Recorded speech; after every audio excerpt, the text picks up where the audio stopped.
Exodus chapter 10. Eighth plague, the locusts.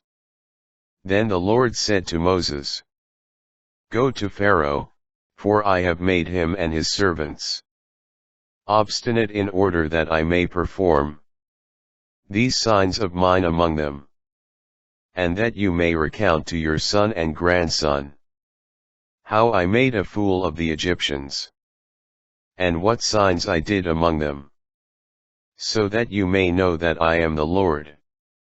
So Moses and Aaron went to Pharaoh and told him, Thus says the Lord, the God of the Hebrews, How long will you refuse to submit to me? Let my people go to serve me. For if you refuse to let my people go, tomorrow I will bring locusts into your territory. They will cover the surface of the earth, so that the earth itself will not be visible. They will eat up the remnant you saved undamaged from the hail, as well as all the trees that are growing in your fields.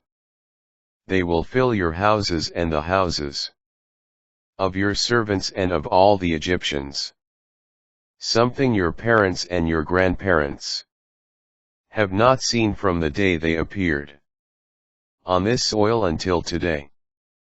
With that he turned and left Pharaoh.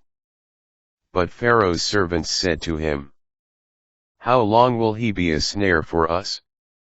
Let the people go to serve the Lord, their God. Do you not yet realize that Egypt is being destroyed? So Moses and Aaron were brought back to Pharaoh, who said to them, Go, serve the Lord, your God. But who exactly will go? Moses answered, With our young and old we must go. With our sons and daughters. With our flocks and herds we must go. It is a pilgrimage feast of the Lord for us. The Lord help you. Pharaoh replied, If I let your little ones go with you, clearly, you have some evil in mind. By no means. Just you men go and serve the Lord. After all, that is what you have been asking for. With that they were driven from Pharaoh's presence.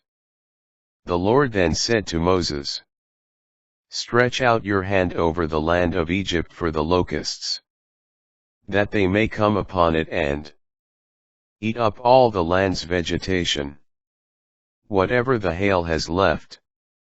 So Moses stretched out his staff over the land of Egypt, and the Lord drove an east wind over the land all that day and all night. When it was morning, the east wind brought the locusts.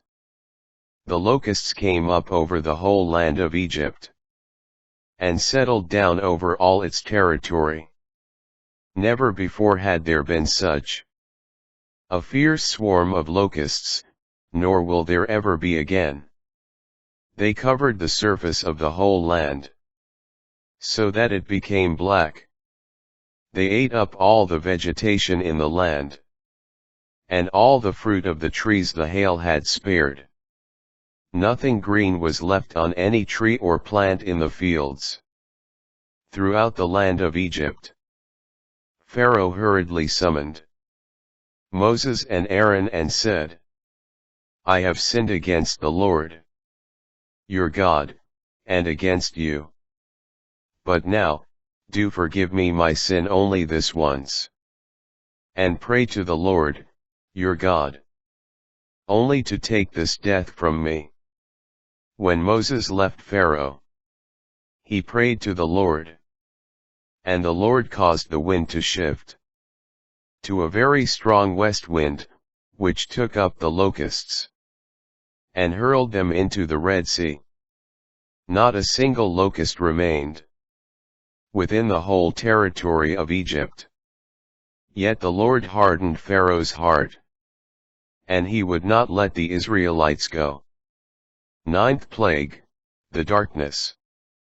Then the Lord said to Moses, Stretch out your hand toward the sky, that over the land of Egypt there may be such darkness, that one can feel it?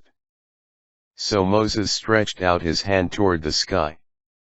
And there was dense darkness throughout the land of Egypt for 3 days.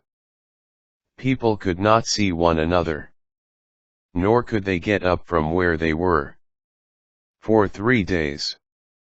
But all the Israelites had light where they lived. Pharaoh then summoned Moses and Aaron and said, "Go, serve the Lord. Only your flocks and herds will be detained. Even your little ones may go with you." But Moses replied, "You also must give us sacrifices and burnt offerings to make to the Lord, our God. Our livestock also must go with us. Not an animal must be left behind. For some of them we will select for service to the Lord, our God. But we will not know with which ones we are to serve the Lord until we arrive there." But the Lord hardened Pharaoh's heart, and he was unwilling to let them go. Pharaoh said to Moses, "Leave me, and see to it that you do not see my face again. For the day you do see my face you will die." Moses replied, "You are right. I will never see your face again."